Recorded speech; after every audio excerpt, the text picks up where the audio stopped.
묵도하심으로 우리 9월 16일 우리 수요 예배를 하나님께 올려드리겠습니다.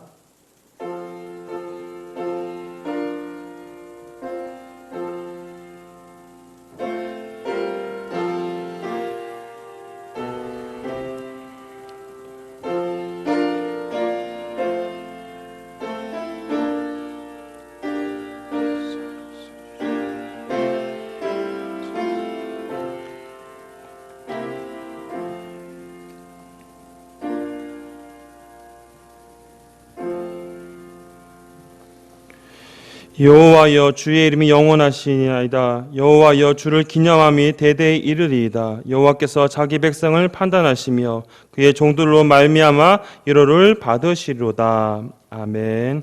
찬송가 569장 선한 목자 되신 우리 주 찬양 드리겠습니다.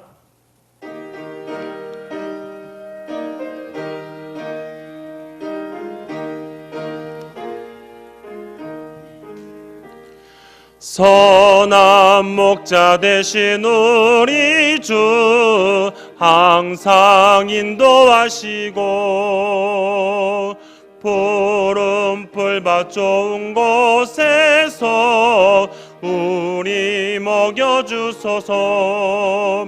선한 목자 구세주여 항상 인도하소서. 선한 목자 구세주여 항상 인도하소서. 양의 문이 되신 예수여 우리 영접하시고 길을 잃은 양의 무리를 항상 인도하소서. 선한 목자 구세주여 기도 들어주소서. 선한 목자 구세주여 기도 들어주소서. 흠이 많고 약한 우리를 용납하여 주시고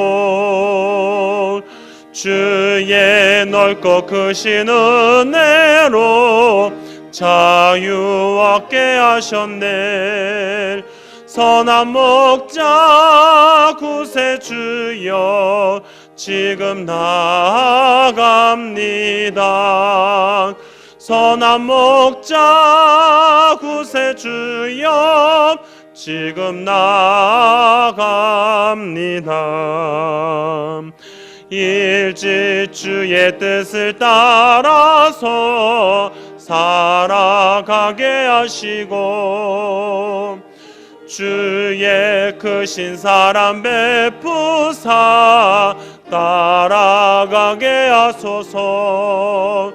선한 목자 구세주여 항상 인도하소서. 선한 목자 구세주여 항상 인도하소서.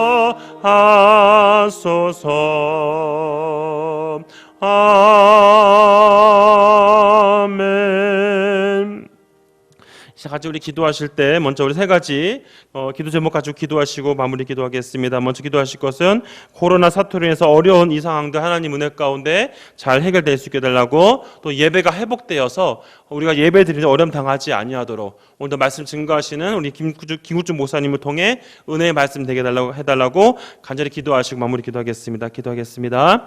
하나님 아버지 간절히 간구합니다. 오늘도 이 시간 주님 앞에 나왔사오니 주께서 은혜를 베풀어 주시고 주님 오늘도 이 시간 주님께 은혜를 구합니다. 주님 코로나로 인한 어려움이 있지만 주님께서 은혜 주셔서 하나님의 은혜 가운데 이 코로나가 제거될 수 있도록 도와주시고 하나님 특히 우리 예배가 회복될 수 있도록 도와주시옵소서. 지금 코로나로 인해서 많은 교회들이 지금 온라인 예배로 지금 예배를 드리고 있습니다. 주님 이 어려운 문제들이 주님께서 은혜 주셔서 회복되어 우리가 다시 교회로 나와 주님께 예배하는 그날이 올 수 있도록 주께서 역사하여 주시옵소서. 오늘 김구준 김국준 목사님을 통해 귀한 말씀을 듣습니다. 하나님, 목사님을 통해 들려지는 그 말씀이 하나님의 은혜의 말씀이 되게 하시고, 말씀을 통하여 우리가 위로받고 확신받는 귀한 시간 되게 하셔서 하나님의 뜻을 바르게 분별하여 살아가는 귀한 시간 될 수 있도록 주께서 역사하여 주시옵소서. 오늘 주님께 한자리 아래 오니 주님 은혜를 내려주시고 긍휼을 베풀어 주시옵소서. 오늘 주님께 아래입니다. 주님 붙잡아 주셔서 오늘 주님께 간절히 간구하는 은혜의 시간 될 수 있도록, 말씀을 통해 예배가 회복되는 귀한 시간 될 수 있도록 주여 역사하여 주시옵소서. 사랑이 많으신 하나님 아버지, 간절히 간구합니다. 하나님, 이 코로나 사태를 통하여 다시 한번 주님께서 은혜를 베풀어 주셔서 주님이 이 문제를 해결해 주셔서 이 문제를 통하여 많은 사람들이 고통당하지 않냐도록 은혜를 베풀어 주시옵소서. 하나님 아버지, 또한 우리 예배가 회복되도록 도와주시옵소서. 지금 부득이한 상황 때문에 어쩔 수 없이 저희들이 지금 온라인 예배를 드리고 있습니다. 주여 불쌍히 여겨주시고 은혜를 내려주셔서 다시 우리 예배가 회복되며 모든 성도들이 교회에 나와 하나님을 찬양할 수 있도록 주께서 역사하여 주시옵소서. 오늘도 목사님을 통해 귀한 말씀을 듣습니다. 그 말씀이 우리의 삶을 돌아보는 은혜의 말씀 되게 하시고 하나님의 깊은 뜻을 깨닫는 말씀이 될 수 있도록 역사하여 주시옵소서. 모든 것 주님께 맡깁니다. 사랑이 많으신 예수님의 이름으로 기도합니다. 아멘.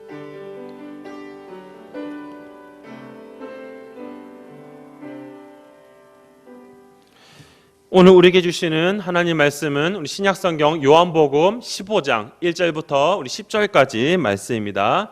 우리 신약성경 173쪽에 있습니다. 요한복음 15장 1절부터 10절까지 말씀 한 절씩 교독하고 10절을 합독하겠습니다. 15장 1절 말씀입니다. 나는 참 포도나무여 내 아버지는 농부라.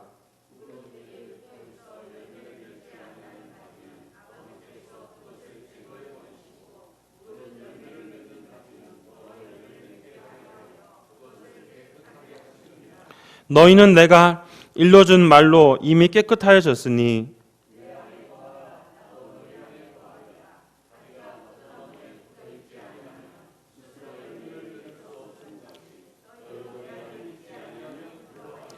나는 포도나무여 너희는 가지라. 그가 내 안에 내가 그 안에 거하면 사람이 열매를 많이 맺나니 나를 떠나서는 너희가 아무것도 할 수 없음이라.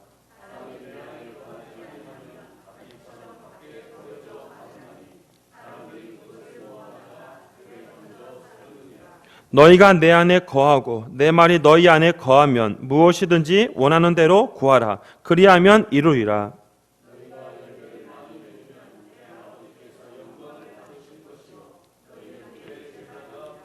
아버지께서 나를 사랑하신 것 같이 나도 너희를 사랑하였으니 나의 사랑 안에 거하라. 내가 아버지의 계명을 지켜 그의 사랑 안에 거하는 것 같이 너희도 내 계명을 지키면 내 사랑 안에 거하리라. 아멘. 김국중 목사님 말씀 증거하실 때 많은 은혜 받으시길 바랍니다.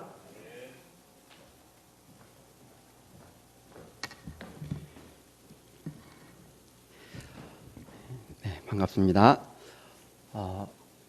이제 농부가 씨를 뿌립니다. 씨를 뿌리고 이제 그것을 싹을 틔우기 위해서 물도 주고 이렇게 하는 거죠. 그러고 나서 이제 최종적으로 열매를 이렇게 맺게 하는 그런 과정을 이제 농부가 거쳐갑니다.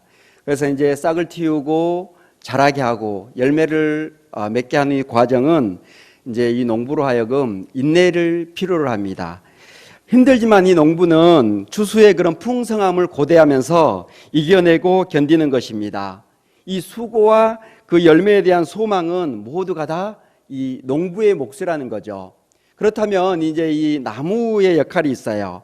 이 농부가 제공하는 영양분을 잘 받아들여서 이제 가지로 하여금 열매를 잘 맺도록 하는 것이 이제 뿌리와 줄기의 역할이라고 이렇게 할 수가 있습니다. 그리고 이제 이 가지는 그 영양분을 잘 받아서 아주 좋은 그런 열매를 맺어야 하는 것이 가지의 역할입니다. 오늘 이제 본문에서는 우리 예수님을 이렇게 포도나무, 그리고 하나님을 농부라 하고, 그리고 우리는 그 포도나무의 가지라고 이렇게 이제 말씀을 하고 있습니다. 구약 시대로부터 이제 이스라엘은 하나님의 포도나무 혹은 하나님의 포도원으로 이렇게 비유가 되어져 왔습니다. 이제 이 선지서나 뭐 시편 이런 데를 보면은 이제 하나님께서 이 포도나무를 이제 애굽에서 이렇게 가져다가 가나안에 심으셨다라는 그런 표현들이 이제 자주 등장합니다. 그런데 오늘 본문은 예수님께서 자신이 참 포도나무다, 나는 참 포도나무, 진짜 포도나무다라고 이렇게 말씀하시면서 이제 가짜 포도나무와 이렇게 구별을 하고 있다는 거예요. 예수님의 이 말씀 속에는 무엇이 담겨 있냐 그러면은 이스라엘의 지금 실상이, 지금 현재의 모습이 그대로 담겨 있다는 것입니다. 지금 이스라엘은 가짜 포도나무이거나 아니면은 무언가 문제가 있어서 포도나무로서 그 열매를 맺지 못하는 그런 상태에 놓여 있다는 거예요.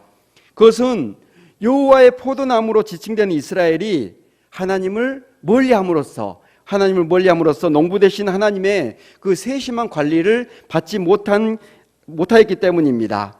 농부 되신 그 하나님의 세심한 관리를 받지 못한 결과로서 이제 예수님께서는 나는 참된 포도나무다, 그럼으로써 이스라엘은 가짜 포도나무다라고 이렇게 말씀을 하고 있는 것입니다. 그래서 하나님은 이제 이스라엘의 배교를 이 포도나무의 비유를 통해서 이제 말씀하시는 것은 아주 의미심장하다고 이렇게 볼 수가 있어요. 이스라엘의 주요 농작물 중에 하나가 이 포도예요. 이 포도에 대해서 이스라엘 사람들은 너무나 잘 알고 있습니다. 그렇기 때문에 저들에게 이 포도나무의 비유를 통해서 이제 하나님의 말씀을 이렇게 전하는 것은 저들에게 아주 큰 어떤 공감대를 형성할 수 있는 그런 이제 것이죠.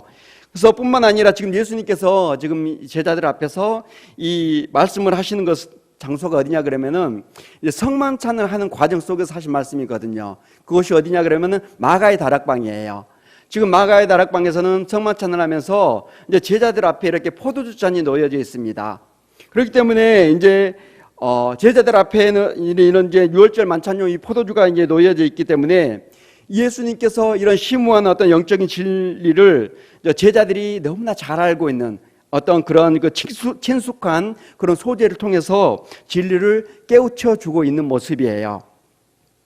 하나님의 구원이 이제 과거에는 이제 혈통적이고 어떤 그런 민족적이었던 것이었는데 오늘 2절에서는 어떻게 말씀하고 있냐 그러면은 그것이 아니라 그 구원의 그 관심을 이제 예수님 자신과 연합한 사람들에게로 이렇게 관점을 돌리시는 것입니다. 과거에는 어땠는지 모르지만은 이제 유대인이라는 사실, 혈통적으로 아브라함의 자손이라는 것으로 하나님께 나아갈 수 있는 사람은 아무도 없다라고 이렇게 말씀하시는 거예요. 하나님께서는 어느 누구도 민족이나 또는 혈통적으로 만나시지 않습니다. 그 만남은 오직 참 포도나무이신 그 예수 그리스도를 통해서 아주 개별적으로 이렇게 만나시는 것이 하나님의 뜻입니다. 이것은 무엇이냐 그러면은 표면적 유대인이 아니라 이면적 유대인이 유대인이다라는 말씀이에요. 오늘 본문은 혈통으로나 이런 가문이 개인의 신앙이나 영적 상태를 결정하는 근거가 될 수 없다는 것에 대해서 아주 분명하게 말씀하고 있는 것입니다. 이제 이 비유의 최종적인 관심은 열매를 맺어야 할 이 가지에 관한 것이에요. 다 같이 2절 말씀을 읽도록 하겠습니다. 2절입니다. 시작. 물은 내게 붙어 있어 열매를 맺지 아니하는 가지는 아버지께서 그것을 제거해 버리시고 물은 열매를 맺는 가지는 더 열매를 맺게 하려 하며 그것을 깨끗하게 하시느니라. 아멘. 아버지께서 그것을 제거해 버리신다고 말씀합니다. 제거할 대상 그것은 무엇을 의미합니까? 그것은 내게 있어 열매를 맺지 아니하는 가지입니다. 그렇다면 열매를 맺지 않는 가지는 본문에서 구체적으로 누구를 가리키는 것이냐 이거죠. 첫째는 유대인들입니다. 이제 유대인들은 구약 시대의 구속자의 어떤 그런 이제 주역으로 부름받은 하나님의 포도나무였습니다. 그들은 하나님께서 메시아를 자신들에게 보내 주실 것을 믿었어요. 그런데 정작 메시아이신 그 예수 그리스도가 자신들에게 왔는데 그 예수를 거부함으로써 이제 열매를 내지 못하는 그런 무익한 나무가 되고 말았습니다. 정말 무서운 것은 하나님께서는 예수 그리스도를 거부한 그들을 조금도 긍휼히 여기지 아니하신다는 거예요. 이러한 사실은 이제 로마서 11장에 보면은 이제 바울의 기록을 통해서 어떻게 표현되어 있냐 그러면은 하나님이 원 가지들도 아끼지 아니하셨다라는 표현을 통해서 우리는 그것을 볼 수가 있어요. 그들은 아브라함의 혈통을 이어받아서 이제 자신들에게만 하나님의 약속에 참여할 자격이 있다라고 이렇게 이제 확신하고 있었습니다. 그러나 사실은 전혀 달랐다는 거죠. 아브라함과 함께 복을 받을 진정한 후사는 표면적 유대인이 아니라 이제 이면적 유대인, 다시 말하면은 예수 그리스도를 믿는 사람들이라는 거예요.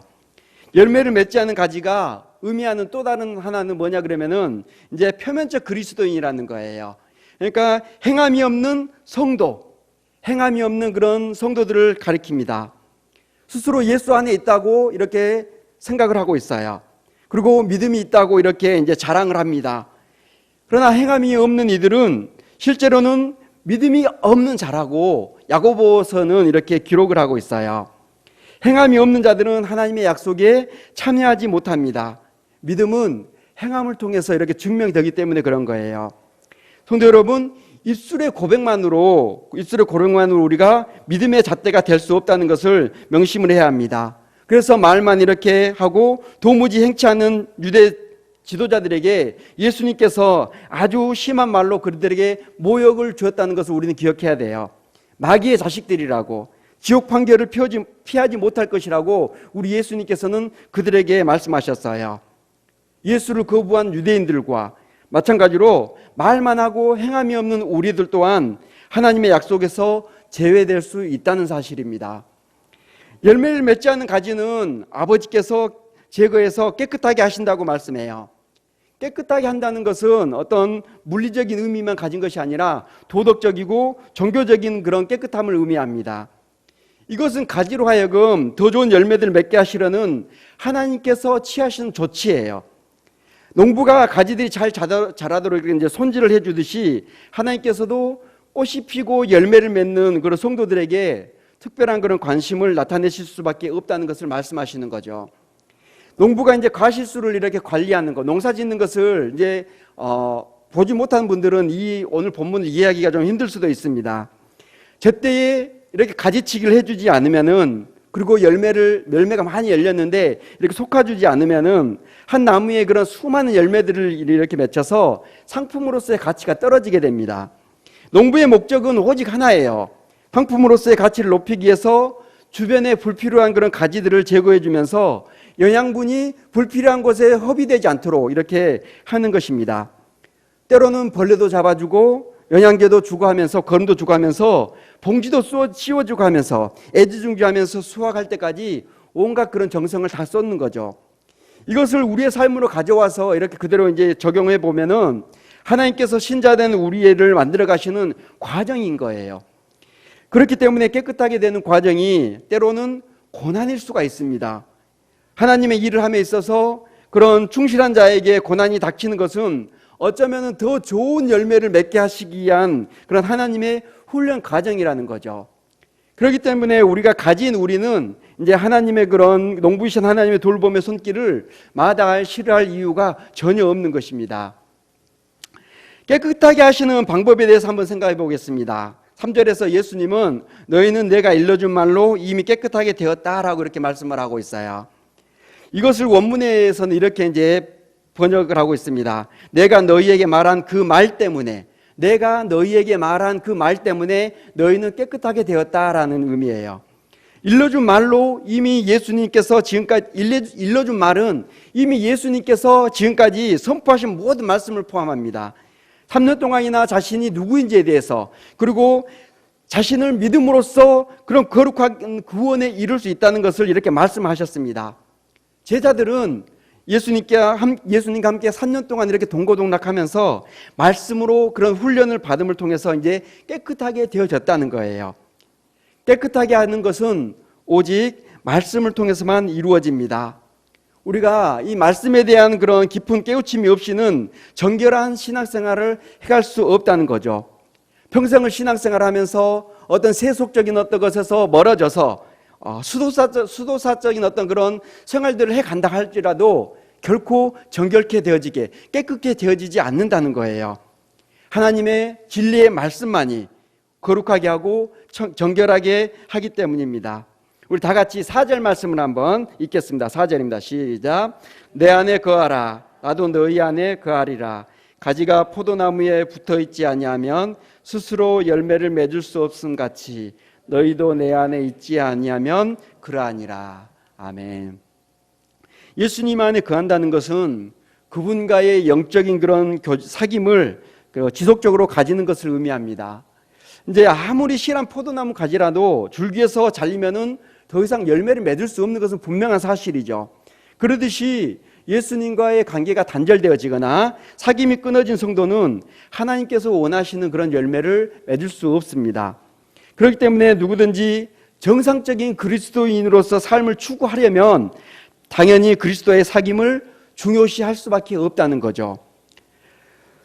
예수 그리스도와의 사귐이 있는 사람, 예수 그리스도와 사귐이 있는 사람, 그분 안에 머물러 있는 사람은 그의 생활이 이 모든 것을 나타내 보입니다. 그의 생각이나 말이나 어떤 행동들이 예수님을 닮아가기 때문에 그렇다는 거예요. 주님과의 진지하고 친밀한 그 사랑이 있는 사람은, 사귐이 있는 사람은 누구라도 어떠한 변화를 보이게 되어 있습니다. 왜냐하면 이런 사람은 모든 일에 예수를 본받고자 힘쓰면 물론이고 언제든지 예수와 함께 있고자 이렇게 있는 것을 즐거워하기 때문이라는 거예요. 이러한 원리는 아버지 안에 거하시는 예수님의 그런 생활에서 확연하게 드러납니다. 그분이 우리 예수님께서 육신을 입고 계실 때에 이제 아버지 하나님의 그런 계획과 목적에 따라서 행하셨습니다. 우리 예수님은 언제나 하나님 뜻을, 아버지의 뜻을 행하는 것을 즐겨 하셨어요. 그렇기 때문에 그 예수와 사귐이 있는, 예수와 온전히 사귐이 있는 사람은 그 예수의 성품을, 예수의 마음을 닮아가지 아니할 수가 없다는 것입니다. 이제 예수와 이제 주님과 사귄다는 것은 예수님이 우리 안에, 우리가 예수님 안에 거하는 그런 영적인 교제를 의미하는 것인데요. 영적인 교제는 그리스도와 예수님과의 연합을 통해서만 이루어진다는 거예요. 그렇기 때문에 이 영적인 교제는 거듭나지 않은 사람에게서는 결코 일어날 수가 없는 것입니다. 거듭나지 않은 사람은 예수님과 전혀 상관이 없는 그런 사람이라는 거예요. 모태신앙으로서 20년, 30년을 이렇게 이제 교회를 다녔어도 주님과의 인격적인 만남이 없다면 예배에 나와서 아무리 많은 그런 설교를 들어도 이렇게 그 말씀이 나와 전혀 상관이 없는 말씀으로 들려진다는 거예요. 그러던 어느 날 갑자기 그 말씀이 들려지기 시작합니다. 말씀으로 은혜를 받기 시작하는 거예요. 사람을 통해서 하시는 말씀이 하나님이 하시는 말씀으로 들려지면서 마음의 감동 감화가 되어지는 거죠. 하나님이 나에게 말씀하시는구나. 나는 평소에 그것이 잘못된 것이라고 생각하지 않고 있었는데 하나님이 그것이 잘못되었다고 지적하시는구나 생각하는 거죠. 내가 이렇게 살아도 되는 것인가 하면서 이렇게 고민하기 시작합니다. 그렇게 말씀의 감동 감화를 받은 사람이 이제 예배를 끝났고 이제 더 이상 말씀은 들려지지 않는데 계속해서 그 말씀이 그 사람의 마음 가운데서 맴도는 거예요. 그 사람의 의식 속에서 남아서 계속해서 들려지면서 나에게 끊임없이 질문을 던지는 것입니다. 그 질문들은 나에게 무엇인가를 대답을 원하는 거죠. 대답을 요구하면서 결단을 촉구하는 그런 것들입니다. 이것이 바로 하나님을 인격적으로 만난 사람의 특징이고 하나님의 말씀을 통해서 교제하고 있는 사람인 것이죠. 그러면서 지난 주일에 말씀했던 그것이 이번 주의 말씀과 연결이 되어지고 이번 주의 말씀은 다음 주의 말씀과 연결이 되어지면서 끊임없이 나를 올바른 방향으로 인도해 가시는 하나님의 뜻이 비로소 보여지는 거예요. 비록 하나님의 말씀은 더 이상 들려지지 않지만은 그 말씀은 계속해서 그 사람의 마음에서 깨달아지면서 하나님과 교제하는 삶이 되는 것입니다. 이것이 바로 주님과 교제를 하고 있다는 증거입니다. 또 다른 증거는 무엇이냐 그러면은 기도 생활입니다. 기도를 통해서 주님과 그런 영적인 교제를 해요. 아주 대단히 중요한 그런 교제입니다.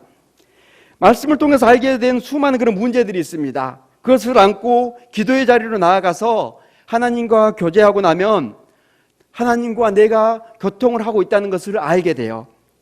어떤 영적인 그런 문제 앞에서 엘리야처럼 나만 홀로 서 있다라고 이렇게 생각하고서 외로움을 느끼고 있었는데 기도를 통해서 주님과 교통을 하고 나서는 내가 홀로 있는 것이 아니라 그 모든 문제의 중심에 바로 주님께서, 하나님께서 서 계셨다는 것을 비로소 깨달아 알게 되어지는 거죠. 그러면서 하나님은 그 모든 문제를 능가하는 크고 전능하신 분이라는 사실을 체험적으로 알게 되어지는 것입니다.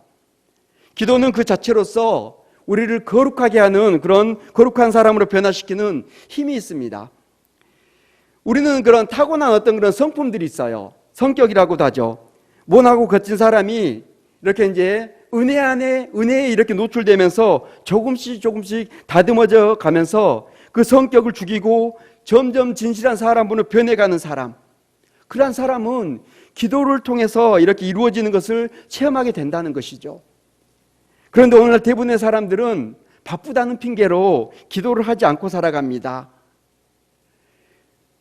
그러니 하나님과의 그런 영적인 교제가 없다는 거예요. 원래는 주님 안에 이제 붙어 있는 가지인데 풍성한 그런 그 생명의 공급이 없는 것입니다. 정말 심각한 문제는 언제부턴가 우리 안에 하나님의 말씀에 깊은 감동을 받는 것과 그런 기도 생활을 통해서 은혜를 받는 신령한 생활이 본질적인 것이 아니라 그저 신앙생활에 있어서 일부분이라고 하는 그런 이제 인식들이 자리 잡기 시작했다는 거예요. 그러다 보니까 신앙생활을 하는데 영적인 생활이 없는 것입니다. 이러한 영적인 교제를 통해서 은혜가 주입되지 않기 때문에 생명력이 없는 그런 생활이 되고 마는 것입니다. 사랑하는 성도 여러분, 우리 기독교는 영적인 교제가 있는 종교입니다. 이 영적인 교제는 거듭나지 않은 사람에게서는 있을 수가 없는 거예요. 거듭난 사람에게서만 이 영적인 교제가 일어나는 것입니다.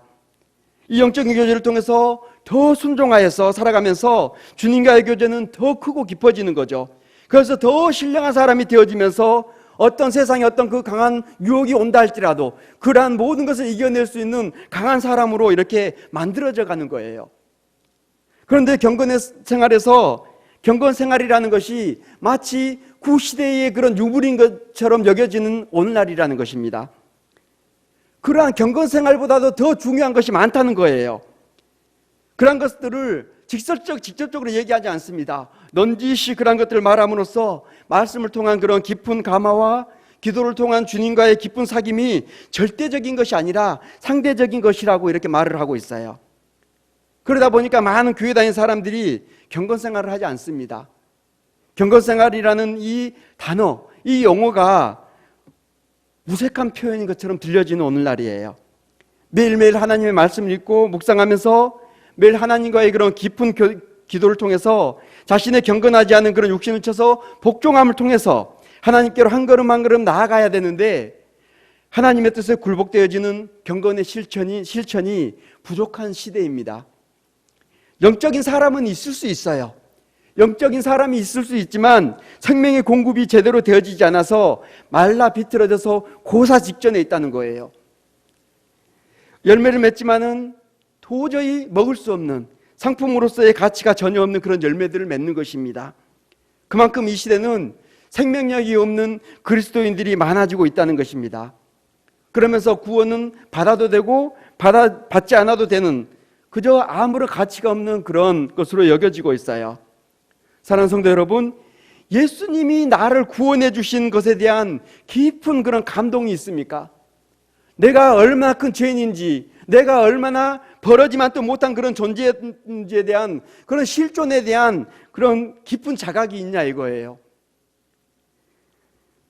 사랑하는 성도 여러분, 내가 그리스도인이라는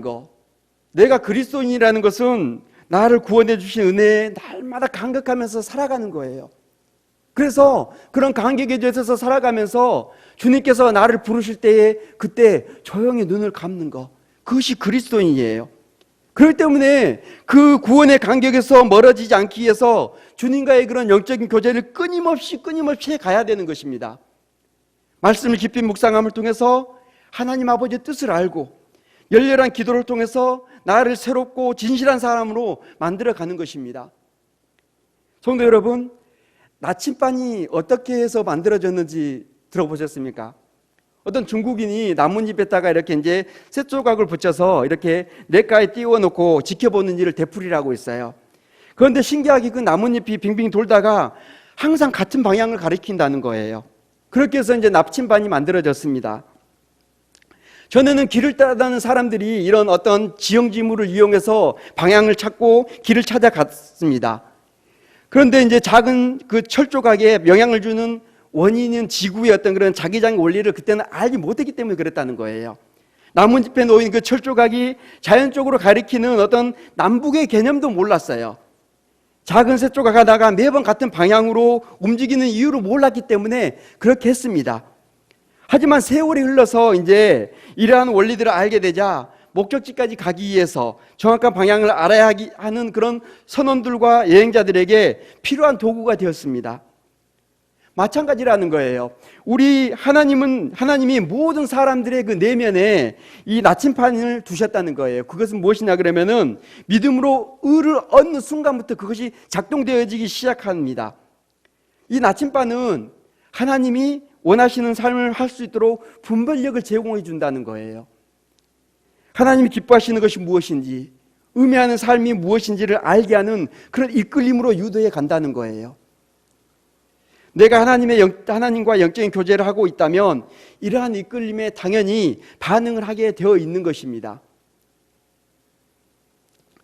여러분들께서는 행복한 그리스도인입니까? 엔겔주스라는 단어가 있어요. 엔겔주스는 뭐냐 그러면은 한 가정이나 사회, 국가의 그런 생활 수준을 나타내는 그런 지표죠. 이제 생계비에 전체 생계비에서 지출되는 총액에서 음식비, 먹는 것에 얼마나 지출되느냐에 따라서 이제 그 나라가 선진국이냐 후진국이냐 이거 판가름되는 거예요. 후진국으로 갈수록 그 이제 전체 비용에서 이 먹는 것에 많이 지출된다 그래요. 그만큼 여유가 없는 거죠. 후진국에서는 그만큼 여유가 있기 때문에 먹는 것에 덜 지출되기 때문에 그만큼 여유 있는 그런 삶들을 살아갑니다. 영적인 엔겔주스도 마찬가지입니다. 육체의 본능을 위해서 쓰는 시간과 에너지가 많은 사람일수록 덜 경건한 사람이에요. 반면에 경건을 위해서 시간과 에너지를 쏟고 그것을 반복하는 사람은 경건한 사람입니다. 우리가 진정한 그리스도인이 되기를 원한다면 경건을 추구해야 되는 것입니다. 진정한 그리스도인은 행복한 그리스도인이에요. 우리가 행복한 그리스도인이 되어야 하는 이유는 어떤 이런 예배 시간에 장엄한 그런 성가가 울려 퍼지는 그 예배에 나와서 그것을 드러내는 게 아니에요. 우리의 그런 불꽃 튀는 그런 그 유혹이 있는 삶의 현장에서, 그 욕망의 현장에서, 자기 중심적이 될 수밖에 없는 그런 현장에서 이제 우리는 행복한 그리스도인인가 아닌가, 그것이 판가름 난다는 것입니다. 나의 인기나 어떤 명예가 달려있는 그런 문제 앞에서 과감하게 나의 인기나 명예가 짓밟히는 그곳에서 진정한 그리스도인의 그 맛을 느끼게 된다는 거예요. 그곳에서 하나님을 쫓아 행동하는 그리스도인이 되기 위해서는 무엇이 필요하냐 그러면은 이렇게 부단한 훈련이 필요하다는 거예요. 그 경건의 훈련은 말씀과 이 기도를 통해서 되어진다는 사실입니다. 이 시대의 행복한 그리스도인은 과연 얼마나 있겠습니까? 구원을 받지 못해서 행복하지 않은 게 아닙니다. 한 사람이 구원은 받았지만은 주님과 영적인 교제가 지속적으로 이루어지지 않으니까 구원의 간격도 함께 사라졌기 때문에 행복하지 않은 것입니다. 요즘과 같이 비대면으로 예배하면서 이제 더 그것이 심해진 것 같아요. 예전에는 그나마 교회에 나와서 예배하면서 성도들과 교제할 때는 그것이 경건생활이 좀 유지가 되었어요. 그런데 이제 예배하지 못하고 홀로 남겨져서 영상을 통해서 예배는 드리지만은 그것이 탐탁지 않고 그것이 이제 하루가 되어지고 한 달이 되어지고 몇 달이 이어가다 보니까 이제는 내가 구원을 받은 사람인지 영적인 사람인지조차 분별이 가지 않는다는 거예요. 은혜가 공급되지 않고 십자가의 은혜마저 식어버렸다면 무엇으로써 예수 믿는 그리스도인다운 그런 삶을 살겠습니까? 사랑하는 성도 여러분, 은혜가 있으면 살고요, 은혜가 없으면 죽습니다. 주님과 영적인 교제가 있으면 더 깊은 은혜 바다로 나아갈 것이고, 그렇지 못하면 메마른 가지와 같은 심령의 강팍함만 남게 된다는 거예요. 은혜를 구하지 않는 것은 뭐예요? 교만이에요. 교만은 하나님이 가장 싫어하시는 영적인 상태입니다. 하나님 앞에 겸손하다는 것은 교만이 없는 상태가 아니에요. 자신 안에 교만이 숨어 있다는 것을 알고서 그 교만에 물들지 않는 자아를 부인하는 것이 겸손입니다. 어떤 드라마에서 들은 대사가 생각나요. 한 방울의 은혜를 받았으면은 샘으로 갚아야 되는 것이 은혜다라는 그런 대사가 생각납니다. 그렇습니다. 세상도 그래요. 내가 은혜를 받았으면은, 조그만 은혜를 받았으면은 몇 갑절 그걸로 갚아야 된다라고 세상도 얘기해요. 우리가 하나님의 하나는 은혜를 입었는데, 긍휼하심을 입었는데 어찌 남을 나라 할 수 있겠냐 이겁니다.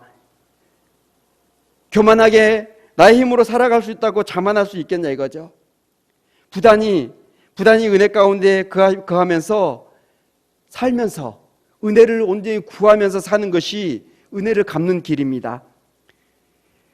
부디 십자가의 은혜를 구하며 살아가는 은혜가 있기를 축원합니다. 5절에 이제 나는 포도나무에 너희는 가지다라고 이렇게 말씀을 하고 있어요. 그렇기 때문에 가진 너희는 나를 떠나서는 아무것도 할 수 없다고 이렇게 말씀하시는 거예요. 줄기에서 절단된 포도나무의 가지는 밖에 던져져서 말라버리게 되듯이 예수님과의 영적인 교제가 없는 사람들은 영적인 상태도 이와 같다는 것입니다. 비록 저들이 가진 지식이 많고 외적으로는 성공한 사람처럼 이렇게 보여질지라도 영적인 그런 교제가 없다면 결코 열매를 맺는 삶을 살지 못합니다. 기독교는 2000년 역사에서 믿음이 위대했던 그런 여러 사람들이 있었어요. 그래서 많은 능력을 행하고 부흥을 일으켰던 그런 영적인 사람들은 모두가 하나님과 그런 깊은 영적인 교제를 한 사람들이었습니다. 어떤 사람들이 이렇게 말할 줄 모릅니다. 무슨 소리냐, 나는 이렇게 복을 받았다 이거예요. 이렇게 큰 복을 받아서 이렇게 많은 일을 하였고 많은 사람들이, 많은 성도들이 나를 칭송하고 나를 인정해주고 준다 이거예요. 그러나 오늘 예수님께서 나를 떠나서는 아무것도 할 수 없다는 이 말씀은 예수님 없이 혹은 그분을 제쳐두고 무엇을 하려고 하는 이들에게는 돌아갈 것이 전혀 없다는 것을 말씀하시는 것입니다. 수많은 일들을 할 수 있어요. 의리의리한, 세계에서 손꼽힐 만한 그런 의리의리한 교회 건물을 지을 수도 있습니다. 평생에 10개의 교회, 100개의 교회를 지을 수도 있어요. 아주 잘하고 있는 거예요. 그러나 그것이 자신의 공로로 공적으로 여겨지지 않도록 조심을 해야 될 것입니다. 거기에 아주 조그만한 자기의 의가 거기에 보태진다면 그 사람에게 돌아갈 것은 없는 거예요.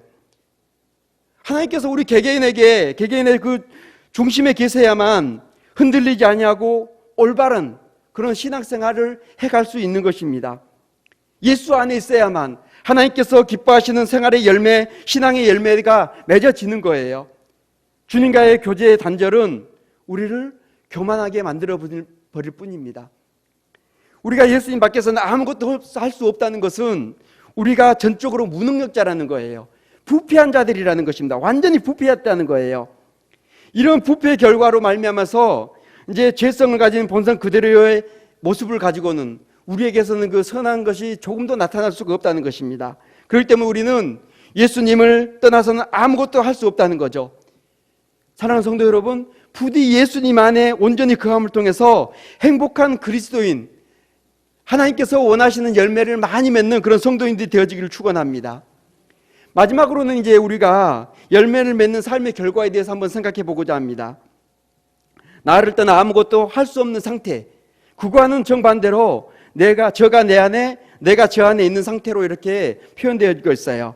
그렇게 되면 이제 8절에서는 너희가 열매를 많이 맺으면 내 아버지께서 영광을 받으실 것이요 너희는 내 제자가 되리라 라고 하시면서 열매 맺는 삶의 결과에 대해서 말씀하고 있습니다.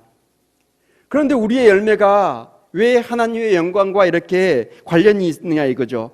그것은 우리의 삶은 우리 자신을 위한 것이 아니라 하나님의 영광을 위한 것이기 때문에 그렇습니다. 사람의 제일 되는 목적이 무엇입니까? 그것은 하나님을 영화롭게 하고 그분을 영원토록 즐거워하는 것입니다. 생각해 보십시오. 가지가 열매를 맺는 것이 누구를 위한 것인지, 바로 농부를 위한 열매이고, 그리고 그 열매 또한 수고한 농부의 몫이라는 거예요. 가진 우리의 존재는 하나님의 영광을 위해 있을 뿐입니다. 여기서 우리가 고백하고 나아가야 되는 것은 뭐예요? 우리의 주인 되신 분은 오직 주님이라는 거죠. 난 스스로 아무것도 할 수 없는 가지에 불과한 것을 우리가 알아야 되는 것입니다. 우리가 어떤 열매를 맺어야 됩니까? 주인 되는 주인이신 그분이 기뻐하는 열매를 맺어야 되는 거예요. 농부가 심은 대로 열매를 맺어야 됩니다. 다양한 열매는 다양하게 나타나죠. 갈라디아서 5장에 보면은 많은 성경의 열매들이 있어요. 이 모든 열매들은 다 다릅니다. 어떤 사람은 사랑이 많고요. 어떤 사람은 온유하고, 어떤 사람은 화평케 하고, 어떤 사람은 충성스럽습니다. 우리가 주님 안에 거하면 우리의 자세와 우리의 언행과 생활에서 아름다운 그런 향기가 뿜어져 나올 거예요. 그런 사람이 이제 다투는 그런 현장에 가면 어떻게 해요? 그 사람이 한 사람 있음으로 말미암아서 다툼이 사라지는 거죠. 삭막한 분위기 속에 그 사람이 한 사람 감으로 인해서, 그 사람이 들어옴으로 인해서 이제 그 분위기가 화기애애지고 사랑이 넘치게 됩니다. 아무리 개팍하고 욕심 많은 사람이라 할지라도 그 사람과 대화를 나눠보고 몇 마디 하다 보면 어떻게 해요? 그 마음이 온유해지는 것을 느껴요. 그것이 바로 하나님께서 우리에게 주신 열매들입니다. 우리가 가는 곳에는 그러한 열매들이 맺혀져야 되는 거예요. 그래서 사람들이 우리의 그런 사랑과 온유함과 그런 헌신들을 보고서 생각을 해요. 아, 저 사람은 그리스도인이구나 생각한다는 거죠. 아, 저 사람은 분명 본받을 점이 있구나 라고 생각을 해요. 그래서 그런 칭찬들이 하나님께 영광이 되어진다는 것입니다. 우리 모두가 튼튼한 가지가 되어서 주님께 단단히 붙어있어 열매를 많이 맺는 그런 신자들이 되어지기를 소원합니다. 사랑하는 성도 여러분, 하나님이 우리를 얼마나 사랑하셨는지를 생각해 보십시오. 우리 그 사랑을 느끼고 그것에 자신을 담그고 계속적으로 묵상하면서 경외감을 느낄 때에 자연스럽게 그에게서는 영적인 열매가 맺히기 시작합니다. 참된 영적 열매는 예수 그리스도의 친밀한 사랑의 만남에 사로잡힐 때에만 가능하게 되어진다는 거예요. 그분이 우리를 향한 하염없는 사랑이 이 모든 성령의 열매를 맺게 하는 토양이 되어집니다. 우리가 그 안에 거할 때에 사랑과 희락과 화평과 오래 참음과 자비와 양성과 충성과 온유와 절제가 우리 마음속에서 자연스럽게 나타나는 것입니다. 꿀이 달다는 건 누구나 다 알고 있어요. 그런데 그 꿀이 달다는 것을 알고 있는 것과 그 꿀을 이렇게 먹어서 실질적으로 느끼는 것은 전혀 다릅니다. 마찬가지로 이제 복음을 정확하게 설명할 줄 많이 알아서 정확하게 설명할 줄 아는 것과 복음의 진리가 나의 영혼을 사로잡는 것은 전혀 다른 문제라는 거예요. 삶에 있어서 하나님을 향한 열정이 깊어지는 것을 그 삶의 주된 초점으로 삼지 않는 사람은 그가 아무리 열정을 가지고 회심을 구하고 성공을 추구하면서 올바른 행동을 해간다 할지라도 그것은 그의 열심에 지나지 않는 것입니다. 우리가 세상을 살아가다가 예수님께 돌아와서 회심한다는 것은 단순히 어떤 그런 신앙생활의 규칙을 이렇게 규칙에 순종하는 법을 배워가는 것이 아니에요. 예수께 우리 마음을 돌이킨다는 것은 하나님을 너무나도 흠모하고 사랑하고 그분을 따르기에 내가 가진 모든 것을 기쁘게 버리는 것, 그것을 배워가는 과정이라는 것입니다.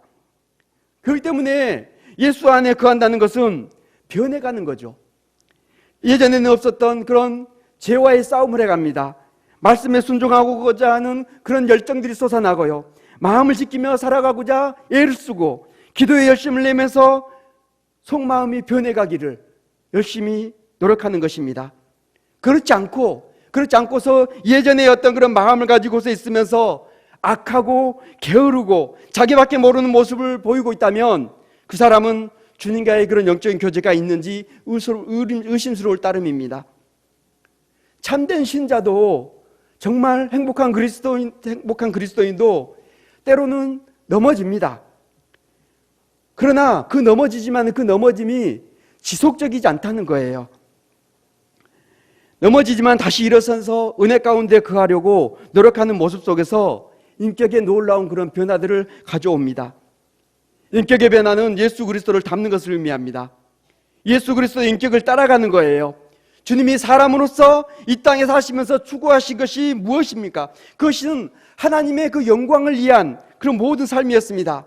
그렇기 때문에 주님의 인격을 닮아가는 우리는 어찌하면 세상을 살아가면서 주님의 기쁨이 되어질 수 있을까? 그것이 우리의 궁극적인 목적이 되어지는 거죠. 공동체를 섬기고 일함을 통해서 어떻게 하나님의 영광을 돌릴 수 있을까? 그런 거룩한 생각들과 갈망이 마음속에서 샘솟듯이 일어나야 하는 거죠. 만약 그런 욕구가 없다면 그 사람은 예배를 드린다 할지라도 주님과 인격적인 만남이 없는 껍데기뿐인 신앙이라고 해도 과언이 아닐 것입니다. 그러면 이 땅에서 잘 먹고 잘 사는 것, 이 모든 것이 다 무슨 소용이 있냐 이겁니다. 우리는 자신을 돌아봐야 됩니다. 지금 이 어려운 시기예요. 모두가 어렵습니다. 믿는 자라고 해서 덜 어려운 것도 아니에요. 이 어려운 시기에 기도와 말씀, 묵상의 이런 영적인 교제를 내가 정말 참된 신자인가를 확증할 수 있는 아주 좋은 기회인 거예요. 이런 상황에서 내가 나의 믿음을 확증해내지 못한다면 앞으로 우리에게 우리 목에 칼이 들어오고 총뿌리가 드리워질 때 우리는 그것을 증명해낼 수가 있겠냐 이거예요. 우리의 믿음을 지켜낼 수가 있겠냐 이거예요. 개인의 경건 생활이 엉망이 되어져서 참된 신자다운 정체성을 잃어버린다면 그 사람을 어찌 참된 신자라고 할 수 있겠습니까? 우리가 사는 이 세상에는 여러 종류의 신자가 있는 것이 아닙니다. 이 세상에는 오직 한 종류의 신자만 있어요. 참된 신자, 진짜 신자만 있습니다. 진짜 신자가 아니면 뭐예요? 다 가짜라는 거예요. 그 중간은 없는 것입니다. 사랑하는 여러분, 지금부터라도 주님 안에 거하는 참된 신자들이 되기를 열망하십시오. 주님과의 그런 영적인 교제를 통해서 회복의 은혜가 있기를 소망하시길 바랍니다. 지금 나의 신앙을 지키지 못한다면 앞으로 더 큰 시련과 어려움이 오게 될 때에 감당하기 어려워집니다. 그렇게 될 때 어떻게 된다고요? 6절에서는 불에 던져 사른다고 말씀하고 있어요. 이 엄하고 무시무시한 말씀입니다. 경건의 연습을 통해서 앞으로 닥칠 그런 시련과 유혹을 준비하는 우리 사랑하는 성도님들 되어지기를 축원합니다. 기도하겠습니다. 하나님 아버지, 우리 예수님께서는 포도나무가 되시고 우리 아버지께서는 그 농부가 되시며 우리는 가지라고, 그래서 그 가지가 그 나무를 떠나서는 아무것도 할 수 없다라고 말씀하십니다. 하나님 아버지, 우리가 오늘날 지금 이 어려운 시기 가운데에 우리 주님과 얼마나 영적인 그런 교제를 누리며 살아가고 있는지요. 하나님 아버지, 이 시간 주의 사랑하는 백성들이 결단하고 다짐하며 다시금 경건의 그런 모양을 온전히 갖춤을 통해서 말씀과 기도를 통해서 하나님과 깊은 그런 영적인 교제를 나누기를 소망하며 나아가오니 우리 아버지 하나님께서 우리 사랑하는 성도들을 붙들어 주시고 도와주셨기를 간절히 빌고 원하옵나이다. 하나님 아버지, 어렵습니다. 모두가 다 어렵습니다. 경제적으로 또 여러 가지 여건과 상황들이 우리의 마음을 짓누르고 있습니다. 하나님 아버지, 그러나 아버지 하나님, 우리는 우리 가운데 바라봐야 할 뿐 우리 주 아버지 하나님이 계시니 힘이 되어지고 위로가 되어집니다. 하나님, 우리 사랑하는 성도들 어느 처소에 있든지 우리 아버지 하나님께서 강건하게 붙들어 주시고 아버지 하나님, 이 어려운 시기를 믿음으로 이겨내는 자들 되어지게 주여 붙들어 주시옵소서. 앞으로 어떠한 유혹과 어떠한 시험과 어떠한 시련이 우리에게 닥쳐올 줄 모릅니다. 하나님, 그때를 알 수는 없지만은 하나님, 우리가 지금 온전히 아버지 하나님 우리의 믿음을 단단히 하고 온전히 우리가 훈련을 통해서 주님께 온전히 붙들며 되어져서 그 모든 어려움들을 닥칠 시련들을 준비하며 예비하며 나아가는 자들 되어지게 주여 은혜를 다하여 주시옵소서. 믿음의 믿음을 다하여 주셨기를 간절히 빌고 원하옵나이다.